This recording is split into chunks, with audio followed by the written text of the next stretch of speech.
कार्य करवाता है, अर्थात इसकी लिमिटेशन, इसकी सीमाएं, इसको ये कहते हुए उन्होंने इसकी आलोचना की।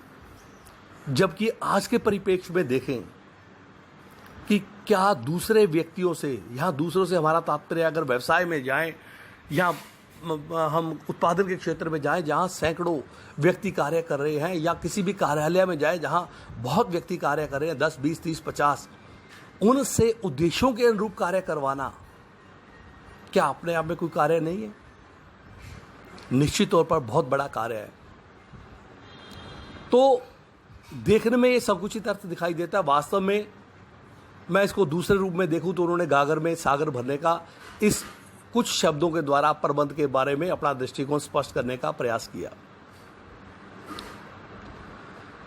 जहां तक विस्तृत अर्थ की बात है, जो विद्वानों ने इसको बड़े व्यापक रूप में बताया, उन्होंने प्रबंध को उद्देश्यों की प्राप्ति का साधन माना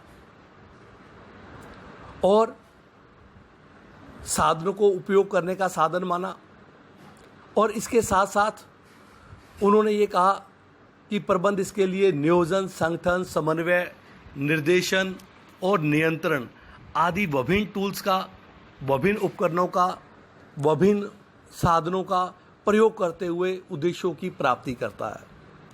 अर्थात उनका मानना था कि प्रबंध उद्देश्यों को प्राप्त करने के लिए विभिन्न व्यक्तियों का नियोजन, संगठन, समन्वय, निर्देशन, नियंत्रण करता है। ये इसका व्यापक दृष्टिकोण को स्पष्ट करता है। अर्थात जो प्रबंध के कार्य कह दें, प्रबंध के टूल्स कह दें, प्रबंध की हम विभिन्न क्रियाएं कह दें, और किस लिए करता है और किस पर करता है, इसको भी स्पष्ट करने का इसमें प्रयास किया गया। ये तो दो दृष्टिकोण थे संकुचित रूप में कैसे विद्वानों ने इसको बताया, जिनका प्रबंध के बारे में थोड़ा दृष्टिकोण सीमित था, और दूसरा था व्यापक। अब अपने इसके डेफिनेशंस की ओर देखें, परिभाषाओं की ओर देखें, क्या क्या परिभाषाएं इसकी दी गई। तो स्टूडेंट्स, हम देखेंगे कि इसमें एक तो वैज्ञानिक दृष्टिकोण से इसको परिभाषित किया गया और एक सामान्य रूप से इसको बताया गया, सामान्य रूप से इसको परिभाषित किया गया। मैं प्रबंध को समझने के लिए, प्रबंध की परिभाषा को जानने, परिभाषा के माध्यम से जानने के लिए आपको तीन प्रमुख इसकी डेफिनेशंस के बारे में बताना चाहूँगा। फर्स्ट डेफिनेशन इसकी प्रोफेसर हैने ने दी।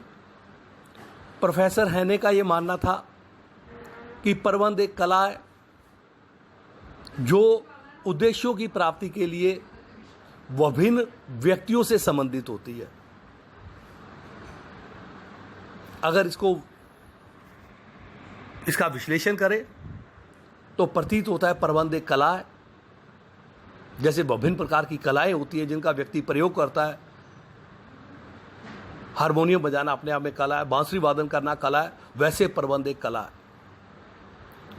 दूसरी बात हैने ने कही, उद्देश्यों की प्राप्ति का साधन है। इसके माध्यम से उद्देश्यों को व्यक्ति प्राप्त करता है, और कैसे करता है? विभिन्न व्यक्तियों के द्वारा, व्यक्तियों के समूहों के द्वारा।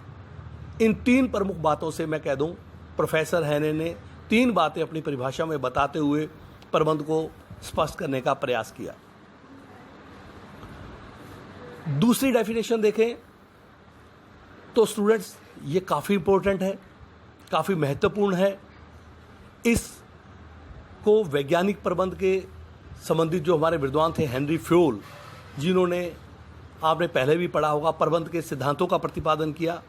जो हेनरी फ्योल के 14 सिद्धांत आते हैं उससे इनको जाना जाता है, हेनरी फ्योल को। तो इन्होंने भी प्रबंध को परिभाषित किया, और सबसे बड़ी बात, इनकी परिभाषा कार्यों पर आधारित थी, जो प्रबंध के कार्यों से संबंधित थी। इसलिए इनकी डेफिनेशन को फंक्शनल डेफिनेशन भी कहा जाता है, कार्यात्मक परिभाषा प्रबंध की कहा जाता है।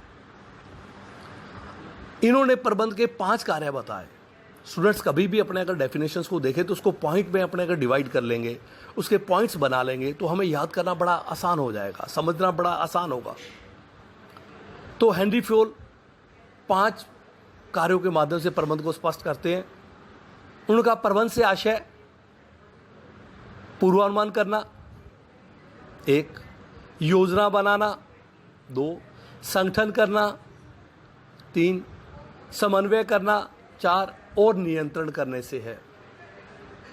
ये डेफिनेशन थी कि पूर्वानुमान करना, प्रबंध से हमारा आशय क्या है? पूर्वानुमान करना, योजना बनाना, संगठन करना, आदेश देना, समन्वय करना और नियंत्रण करना।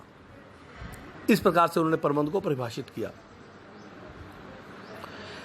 तत्पश्चात हम ये देखें